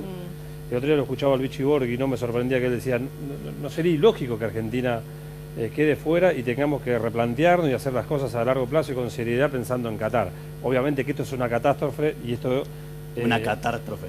Bueno, exactamente. Era el chiste nomás de No, pero es cierto. Y teniendo en cuenta de estoy dando un título para los que la verdad que existe un título es el negocio, ¿no? que muchos están esperando, Rusia y demás. A mí desde lo personal me parece que estamos haciendo las cosas muy mal y bueno, a Sampaoli le quedan solo 2 partidos. Claro, tampoco tiene tanto tiempo como para demostrar. Exactamente. No es el momento de pensar, no hay mucho tiempo de trabajo, sino de poner quizás los nombres más importantes, como se dice, ¿no? El inodoro en el baño, etcétera, para que Sampaoli pueda llevar un resultado y después sí tener tiempo pensando en Rusia de hacer un buen papel, ¿no? Sí, fue muy desprolija la salida de Bausa de por sí, ¿no? Ay, sí, era terrible. Era terrible ya, y esto también es de Sampaoli, que tiene poco tiempo de trabajo y en 4 finales, o sea que recién preguntaban si estamos cerca de Rusia. Claro, es eso, ¿no? 4 finales. Sí, y ahora son 2. Y ahora son 2, pero futbolísticamente estamos lejos, en posición estamos más cerca. Sí, pensaba en esto, agregando a lo de ellos, fue desprolija la salida de Bausa y fue desprolija la llegada de Bausa, porque también fue muy desprolija la salida del Tata Martino. No le pagaron nunca al Tata Martino. Recién ahora, después de 1 año y pico que dejó de ser entrenador, cobró. Pero aparte de eso, el Tata Martino es el entrenador de 2 finales.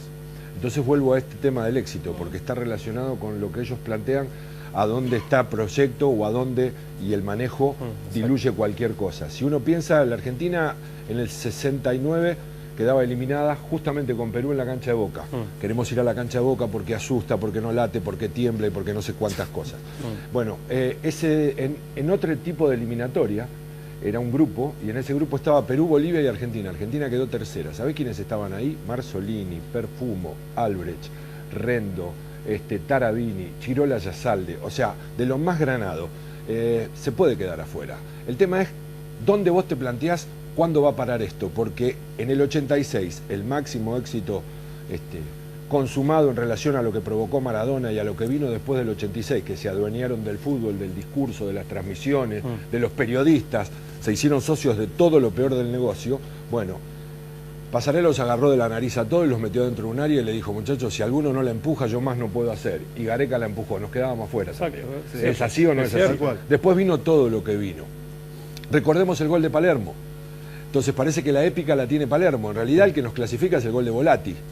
Sí, sin el gol de Palermo resulta que no hubiéramos llegado a esa instancia. Ahora, el gol de Palermo era en offside. Entonces todo esto también tendríamos que tener acá a Humberto, el hijo de don Julio, para que digan, y no se olviden de mi viejo. Todo esto es parte de una locura que en la Argentina conlleva a esta idea. Hace más de 30 años tenemos entre Maradona y Messi los últimos dos mejores futbolistas de la historia del fútbol de estos 30 años. ¿Qué piensan Saquemos a cuando Cristiano, ven ¿no? que Nos Sampaoli... comemos a Messi ahora. ¿Qué piensan cuando ven a Sampaoli peleándose con el árbitro, con los técnicos en la cancha porque quiere sacar un micrófono que estaba en el piso? ¿Qué pensás cuando lo ves al ¿Qué Cholo piensa Simeone? cuando, ¿Qué pensás cuando por lo ves ejemplo, al están Cholo discutiendo el estadio? Digamos, el eje no debería pasar por discutir cuál va a ser el juego, pensar en el juego, más que en estar pendiente de, vamos a jugar en la Bombonera por cábala, por no cábala, por miedo. Sí, pero trazando un ejemplo, digamos, tenemos 2 partidos para clasificar, no hay tiempo de trabajo. Ahora, si el entrenador o el cuerpo técnico, porque no es solo Sampaoli, BKC se corre de un lado a otro, Scaloni, digamos, llega el nerviosismo de afuera hacia adentro. Yo a veces, vos dijiste a Simeone, Russo, yo también sumo a Guillermo Barros Esqueloto, pero en el proceso que tuvo en Lanús. Lanús competía 5 campeonatos en el 2014 o 2015, quedó afuera de todos. Lanús se iba peleándose de la cancha, los jugadores iban peleándose dentro de la cancha por un resultado, ¿no? Pero la mirada no es la misma entre el Cholo Simeone y Sampaoli. Porque también tiene que ver con esto. Si hay algo de lo que podríamos tomar a Sampaoli es del técnico del trabajo. Ayúdenme. Sí. O sea, nadie puede decirle que es de los del Faso, lo del vino, todo eso que quisieron vender en función de alguien que venía y decía lo más importante es la pelota y se entrena con la pelota. Si vos hacías eso, era un vago, había que subir montañas. Sampaoli viene con de los drones, de las cámaras. El método de trabajo, supuestamente es de todo esto, los drones y todas las 14 personas que te acompañan. Pero el discurso de Sampaoli, la manera de plantarse y de pensar el fútbol de Sampaoli es muy diferente a la del Cholo. Más allá de que el Cholo es el cuchillo entre los dientes, es de selección, es un baluarte que adentro de la cancha vos con el Cholo ibas al Bronx. Ahora, todo eso también cae sobre la gente ante la alternativa del resultado sí o el resultado no. Y lo que tenemos que volver a hacer como hincha primero es a pensar. Hemos dejado de pensar. La gente en la cancha ha dejado de pensar, tiene una estructura de imbecilidad muy grande. Y después hemos arribado a el obnubilado que se amamantó a Tiner, que es el tipo que no le importa nada y que espera cualquier cosa atrás de un éxito. En ese contexto, repito otra vez, bajan acá futbolistas que vienen de sociedades organizadas futbolísticamente hablando. Entonces vos te encontrás acá con que vas al Mundial 2010 y en el avión va Bilardo, el último técnico campeón del mundo como manager, Maradona como entrenador y Messi, el mejor jugador en ese momento. En el medio de todo eso y en ese contexto la barra y en el buche del avión ropa para la barra, para que la vendan allá. En eso no está. Ahora claro, si la metés en un ángulo, todo eso es parte de una alegría y es parte de que somos así. Es la mística, el argentino, esto es discépolo, esto es el indio y la gente yéndose en el camión volcador. Si no hubiese esos 2 muertos que hubo, todo eso era la misa, lo que provoca, la locura. Estos somos nosotros. Hubo 2 muertos y mirá cómo tratan a la gente, qué vergüenza. El futbolista, pegarle a Messi, ¿no? Cuando Messi juega en ese contexto. Ahora, Messi, ¿por qué hoy la discusión gira en torno si se tiene que jugar con Perú en la Bombonera o en el Monumental y dónde piensan que se tiene que jugar ese partido? Dicen que los jugadores lo pidieron, discúlpame, ahora seguís vos. Dicen que los jugadores son los que están pidiendo esto. Sí, pero no es el tema es el juego prácticamente, no es la cancha, porque también Argentina jugó en cancha Rosario Central cuando el técnico era Maradona y prácticamente Brasil le dio un baile a Argentina ese día, no ganó por más goles porque no quiso, justamente hubo muchos desajustes, o sea, no es el tema la presión, la gente, el foco es dentro de la cancha, no es otra historia. Sí, aparte, para agregar, digamos, si vamos a la presión y en este momento de la selección argentina, en este momento del juego de la selección argentina, a los 10 minutos del primer tiempo o a los 10 minutos del segundo tiempo, el murmullo en la cancha de Boca y la presión es peor. Claro. Me parece una discusión casi ridícula, ¿no? No, que estamos sobre... Es casi digamos, lo pensamos, entonces... Es insólito, porque ahí viene donde también arrancaron ellos, que me parece con justeza. Sampaoli rápidamente quiere imponer una idea. Cada entrenador tiene una idea y un equipo de fútbol es una idea. Lo que pasa que, en este caso, los clubes de fútbol tienen que ser un estilo de vida. La selección argentina también tendría que tenerlo. No lo puede tener porque hemos variado a lo largo de toda nuestra historia ante estas, no urgencias, sino a este desmanejo. Sienten que no hay un proyecto. Yo los escucho hablar como que no hay un proyecto de selección, pero de un pero trabajo. más que proyecto, me parece que hacia ahí va el ruso. No hay una coherencia. Porque vos podés pasar de un entrenador a otro, pero con una línea. Claro. Vos pasás de Martino, de Sabela, de Bausa entra por la ventana, se va por... Y así llegó Sampaoli también. Ni siquiera fuimos prolijos para destrabar la salida de Sampaoli. 3 entrenadores en una eliminatoria, es atípico. En un año y medio, casi 2, menos de 2 años, tenemos 3 entrenadores. Decime en qué equipo de fútbol, ya no va, saquemos la selección, que encima podés elegir a los mejores, puede funcionar con 3 entrenadores en un año y medio. Con ideas distintas, Es mucho más y aparte con ideas distintas. A ver, corriendo de foco al entrenador de turno, porque ya hay que hablar así más o menos. ¿Notan que hay compromiso por parte de quienes integran el plantel? Porque seguramente escucharon en estos días una fiesta sexual con modelos. Es como que en vez de estar pensando en el partido, estás pensando en organizar una fiesta, haciendo casting con Instagram. ¿Creen que los jugadores están en otra? Eso te pasa que es otra generación también, ¿no? Claro. Yo no estoy en contra de las redes sociales y demás. Yo digo que están desmotivados tal vez, y pongo a Messi en el candelero. ¿Por qué? Messi es el líder, así como fue Maradona. Hoy Messi es el líder, él elige muchas veces las maneras, quiénes lo tienen que acompañar y demás. Llevamos 10 años, una década, hablando de cómo rodear a Messi dentro del campo de juego. Me parece que Messi también es parte de este problema. Porque es el capitán, porque es el líder, porque tiene la posibilidad de elegir, tiene voz y capitán voto. aparte de Sabela, desde Sabela. Desde Sabela. Sabela es el que lo elige como capitán. Sí. Anteriormente no, estaban Sí, Mascherano. Verones, Mascherano, Sí, Riquelmes y todo lo Sí, demás. pero Sabela fue el que le dio la cinta. Sabela es el que le da la Pero cinta. justamente lo de Messi, nunca se encontró un socio adecuado a Messi. Es difícil encontrar el Iniesta, si se quiere, de esta selección. Claro. Se probó con Banega, se probó, si quiere, con Higuaín. No sé, la verdad que es muy difícil encontrar un socio ideal de Messi en esta selección que no practica todos los días. No, es que nosotros caemos también en la comparación. Y no se puede caer en la comparación. Repito otra vez, la sociedad organizada, Por la futbolísticamente hablando, ante la locura nuestra, que nos lleva solo el éxito sí o el éxito no. Por eso cuando me presentaron hablé de lo de Sabela. Sabela, ¿es exitoso o no es exitoso? No ganó el Mundial. Desde el discurso bilardista no es exitoso.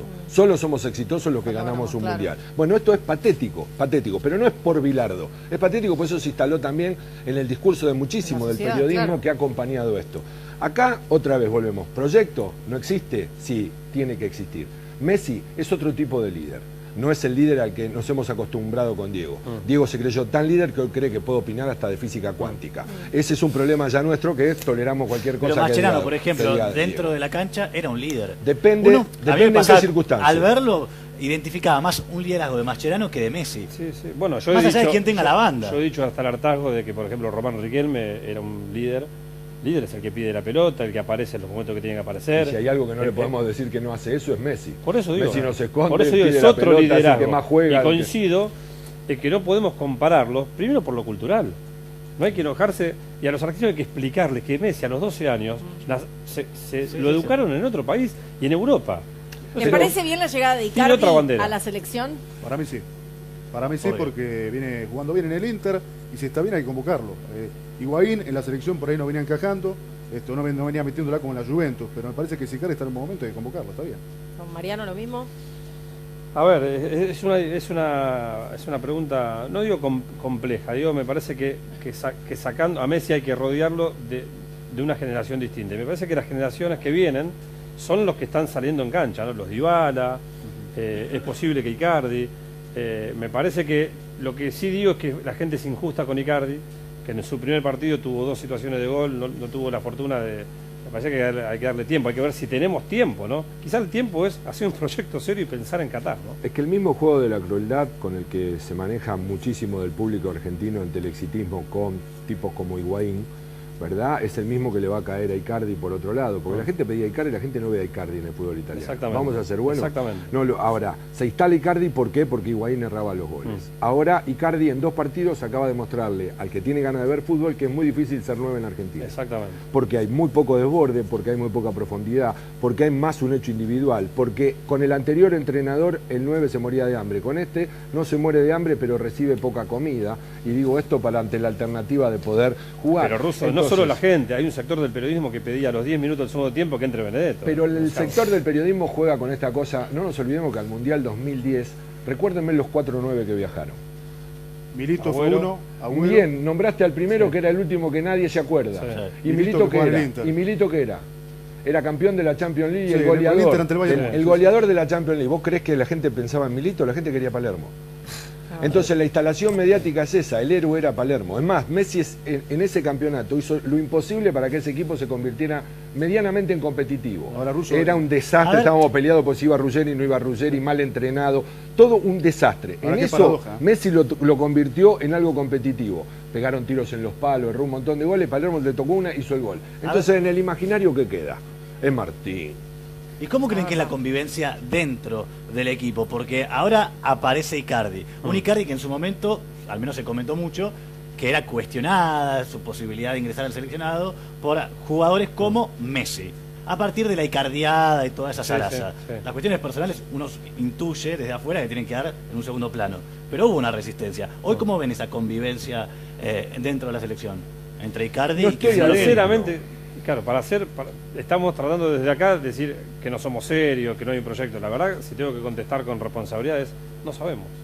No se sabe. Y además hay muy poco tiempo. A ver, ¿qué te puedo decir? Que alguna llegado a la selección me puede decir que es normal la relación que tiene Messi con Icardi y no puedo dar un nombre. Hay gente de adentro que conozco que me dice, es No, pero normal. igual, ¿cómo nos manejamos? Como el indignado de góndola que corre el arroz y dice no se puede creer, la Argentina se va a quedar afuera, o como la chusma que va con el carrito y viene y dice no lo traen Icardi por Wanda. Entonces en ese lugar el periodismo ha jugado el peor de los juegos y no ha planteado desde dónde le podía servir. La explicación la termina dando el entrenador, que por suerte viene y dice ¿por qué elijo Icardi contra Uruguay? Porque creo que las características que me ofrece un futbolista como Icardi hoy son las que necesito en profundidad para buscar esto. Bueno, ya te dio una explicación, por algo lo eligió. No tiene nada que ver con ese morbo de si lo traigo o no lo traigo. También se habló de un problema entre Sampaoli, Tapia y Messi por la bandera de Santiago Maldonado, cosa que no existió. Pero, a ver, es desestabilizador. Lo que pasa es que poner a Santiago Maldonado hoy es un hecho político. Es un hecho político y llevado al fútbol, hay que ver qué quieren tapar, ¿no? No nos apoderemos de un tipo que no está.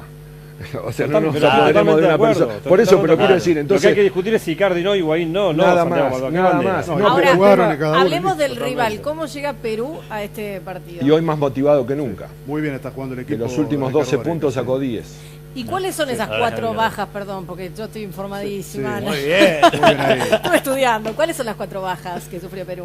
No, bueno, no tuvo, por ejemplo, a Paolo Guerrero en su plenitud, Sí. jugó recién el segundo partido. Tiene grandes jugadores el equipo de Ricardo Gareca, algunos suspendidos es cierto, pero viene jugando muy bien últimamente. Le ha ganado a Uruguay, por ejemplo, que hoy está clasificando el equipo celeste. Y después, claro, ha tenido partidos contra Ecuador en la altura de Quito, ganó por primera vez allí.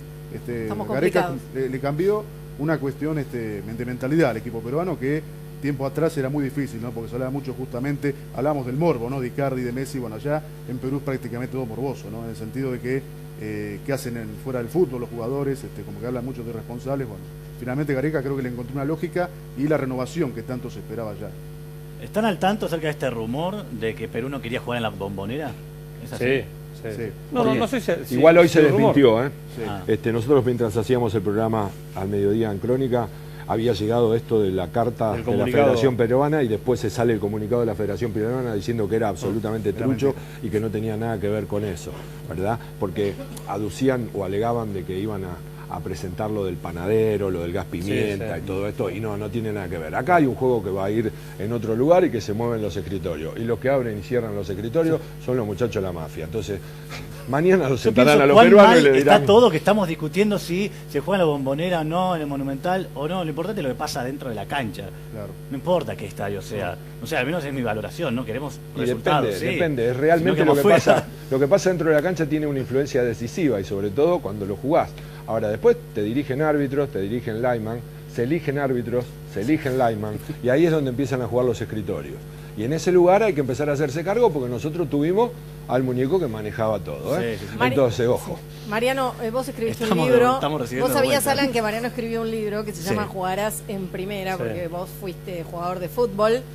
Me acaba de decir mi productor, librazo, seguramente que él lo leyó. Bueno, muchas gracias. Y dijiste algo que me llamó muchísimo la atención. Dijiste que el jugador frustrado es una bomba para la sociedad. ¿Por qué dijiste eso, Mariano?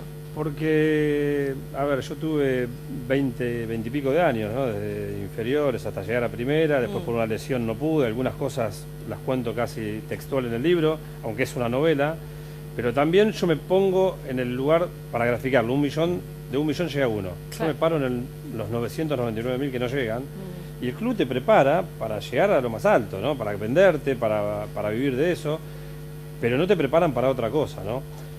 Hoy es cierto que Lanús, River y muchos que tienen el instituto secundario, los chicos terminan la secundaria, pero vos querés llegar a primera, y cuando no llegás y te frustrás, me ha pasado de ver un compañero mío tirado pidiendo una moneda, me ha pasado de hace poquito que me llamaron y me dijeron, ¿te acordás de tal? Sí, se tiró bajo un tren.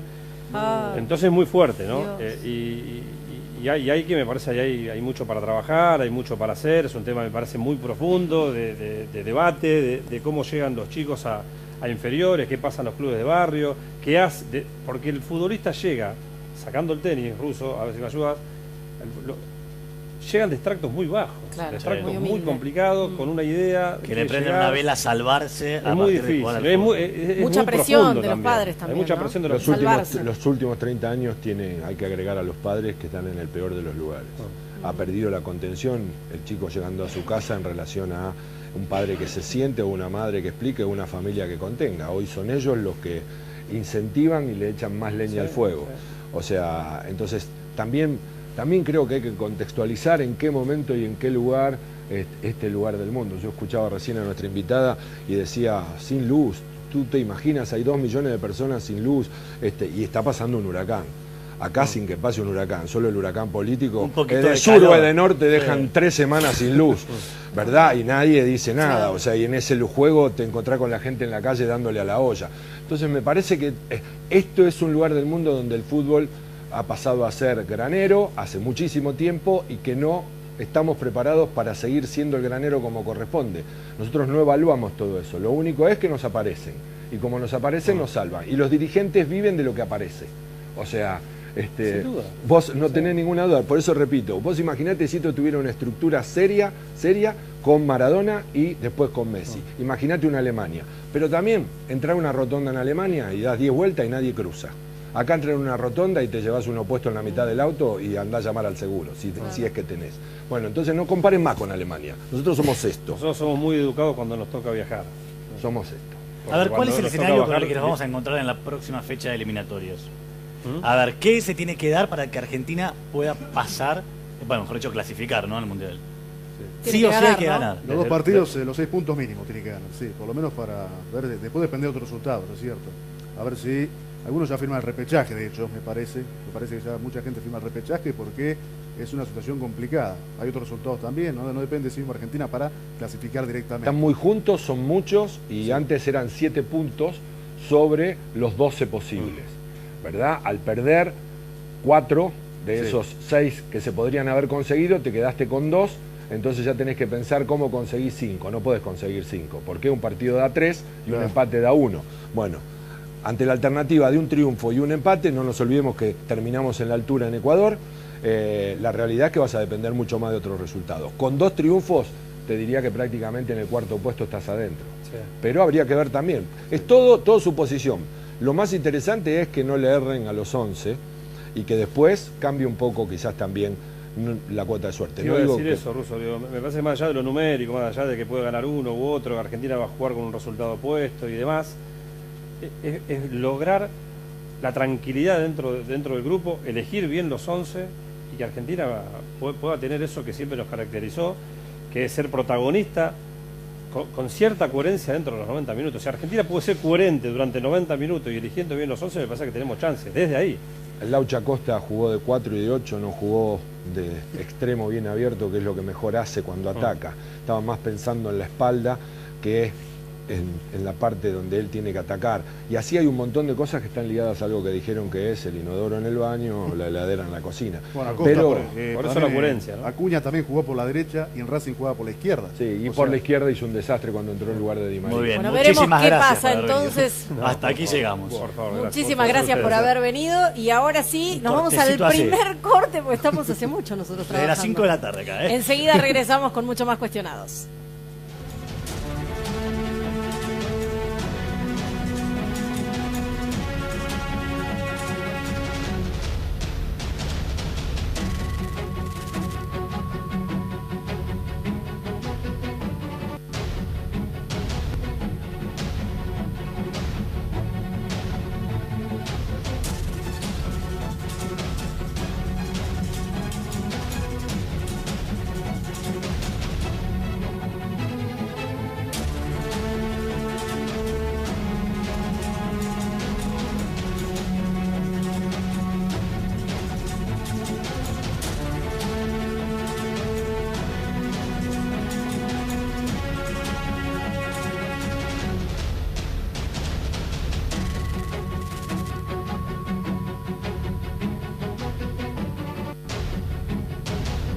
ESMAD, audiencia minuto a minuto, en tiempo real y con tecnología de avanzada, TV abierta, cable, Netflix y YouTube.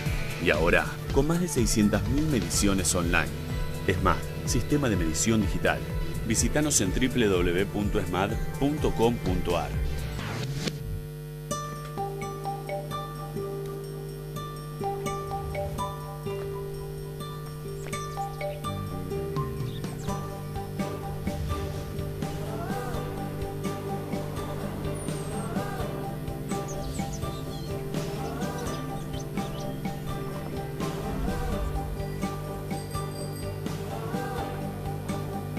Manaus, la botella que une al país. Sumate al concurso Botellita Manaus en nuestras redes.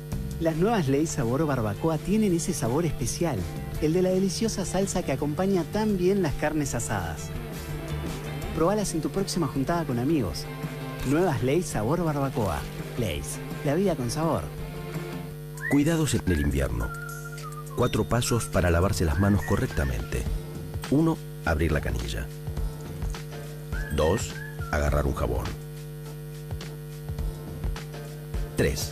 Lavarse las manos durante 20 segundos. Más o menos lo que lleva a cantar 2 veces el feliz cumpleaños. Que los cumpla feliz, que los cumpla feliz. Se entiende, ¿no? 4. Secarse las manos con una toalla. En lo posible que seque. Esa está bien. Así de fácil es prevenir enfermedades. Más consejos para cuidarse en el invierno en salud.gov.ar. Te cuidas vos, nos cuidamos todos.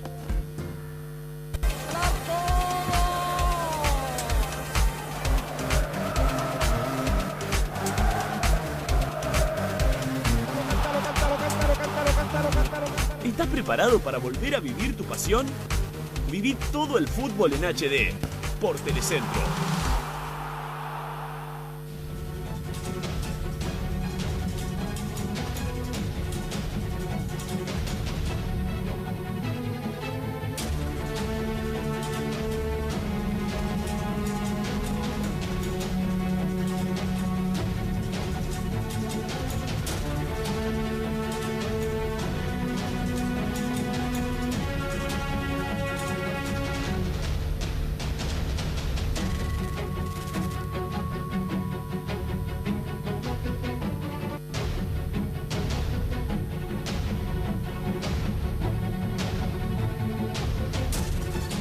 Y seguimos aquí en Cuestionados, últimos minutitos, ¿eh? Jornada extendida la de hoy, ¿eh? Lo tenemos verdad que sí. a Damián Dipache para hablar un poquito de economía, Alan. Sí, y quisiera preguntarle a Damián acerca de la famosa y tan comentada meta de inflación.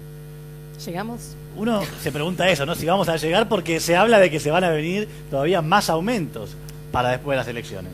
Sí, a ver, en principio tenemos que ver que tenemos un interanual del 21% y en lo que le tenemos el acumulado del año es 14%. Ya a esta instancia tendríamos que estar en esa famosa meta de 1 punto de inflación. Pero sin embargo, agosto parecería ser que la inflación va a ser del orden del 1,5%, así que ya la estaríamos aplazando a septiembre esa meta de 1 punto. Y ahí vos diste en el pie, porque lo que te va a pasar es que post-octubre se vienen aumentos, aumento de transporte, se viene aumento de luz, se vienen aumentos de gas, que eso determina lo que es inflación de costos en el mercado interno y deriva nuevamente a aumentos de precio. Hay que ver cómo replica eso en el índice general de precios. Pero además tenés otra cuestión importante, que es un tipo de cambio que está atrasado. Frente al 18.05 que antes de las PASO nos preocupaba muchísimo hacia dónde se iba el dólar, hoy tenés un dólar apreciado, 17.50 está el dólar, y la realidad que la inflación del periodo fue 14% y el tipo de cambio devaluó 7%. Entonces, también tenés esa circunstancia, es decir, ¿qué va a pasar con el dólar? Vos ves que hoy la expectativa es que a diciembre esté 18.40.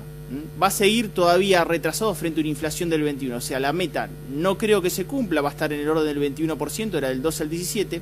Y si tomamos la interanual proyectada, estaría en el 17%, aunque el gobierno de vuelta se vuelve exigente con la meta, quiere que esté en el orden del 15%, ¿no?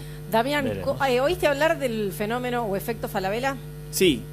Bien, vamos a ver unas placas ahora que preparó nuestra producción, porque parece ser que el mismo producto en Falabella, en Argentina, está mucho más barato en países como Brasil, Chile y Perú. A ver. Bueno, ahí estamos viendo la comparación de este índice Falabella. Por ejemplo, la chomba de hombre básica que cuesta $20 en nuestro país. En Chile, por ejemplo, la conseguís a $7.70. Mirá. En Colombia a $10 y en Perú a $6. Una diferencia del 233%. Veamos otro ejemplo. Vamos con el jean básico de hombre. En Argentina, $28.40. En Chile lo encontrás a $12.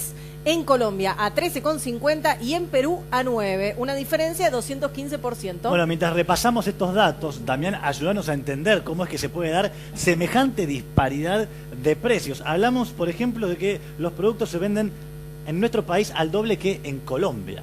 Sí, a ver, los argentinos somos geniales, porque fíjate que compramos chile en Argentina, porque vamos a estas mismas tiendas en Argentina, pero lo conseguimos caro, entonces hacemos el esfuercito de irnos a comprar a Chile, donde conseguimos todo mucho más barato. Sí, conviene hoy. Y fíjate que cuando vos haces la relación de cuánto los argentinos erogaron plata de su bolsillo y de tarjeta, en Chile tenés $1.000 millones. Y cuando ves la balanza comercial China-Argentina, eso pasa por aduana, ¿no? Ves que nosotros tenemos una balanza superavitaria, pero lo que tenemos balanza superavitaria lo perdemos en este consumo hormiga. Claramente se da porque por la inflación de costos en nuestro mercado interno es terrible, es terrible. A ver, ¿podemos ver otra sí, placa? Tenemos la última placa, Nachito, si la podés poner acá en el plasma gigante. A ver la última placa. Ahí vamos a seguir viendo el Sí. índice Falabella. Ahí lo estamos viendo. Ahí está. Tecnología. Una notebook de 4 gigas. No, ¿cómo es? 4, bueno, 4 no sé. gigas con 500, está bien. Uno de RAM y otro de memoria. No entiendo nada. 4 Argentina, gigas de RAM, 500 gigas de memoria. $455. En Chile la encontrás a 310. Bueno, en Colombia no Gratis, estaría en gratis stock. en Colombia, pará. Y en Perú, $340. La diferencia, el 46%. La verdad que- PlayStation te piden todos los chicos. A ver. PlayStation 4, $598 en Argentina, 417 en Chile, Colombia 519, $524 en Perú. Una diferencia que gira siempre en torno al 40%. Y mira, vamos a un celular, ¿no? Que se compra muchísimo allá. Celular Samsung S8, $1.253 en nuestro país. En Chile, $1.193. Ahí no sería tanta la diferencia. En Colombia, 1.007 y en Perú, 1.110. Una diferencia del 24%. El índice Falabella, mira, lo que uno Camine, aprende en señora, cualquier camine y lado. tómese un vuelo, ahora hay que agregar, ¿eh? Ahí para datos- poder conseguir buenos precios. Datos importantes, que en realidad todos esos números que vimos, en marzo se sacaron los aranceles que comprábamos por la informática. Entonces la realidad es que los precios bajaron un poquito y tenés una cuestión. Fíjate que frente a esa diferencia del 43%, si vos traes cualquiera de esos productos, superaste los $300, vas a tener que pagar un 50% en Argentina. O sea que en ese caso de esos productos que vimos no es tan conveniente ir a comprarlo a Chile, salvo que te traigas 2 maletas. La ropa está más barata, eso sí doy fe. Yo Sí, viví muy en bien. Chile, siempre digo lo Hasta mismo. aquí llegamos, ¿eh? Lamento interrumpir el temita de la ropa, pero lo cierto es que en el día de hoy llegamos al final de Cuestionados. Damián Dipache, muchísimas Muchas gracias gracias. por haber sido parte una vez más. Un placer Alan. por este Extra Live. Eso es verdad. Alan, excelente tu trabajo también, compañero.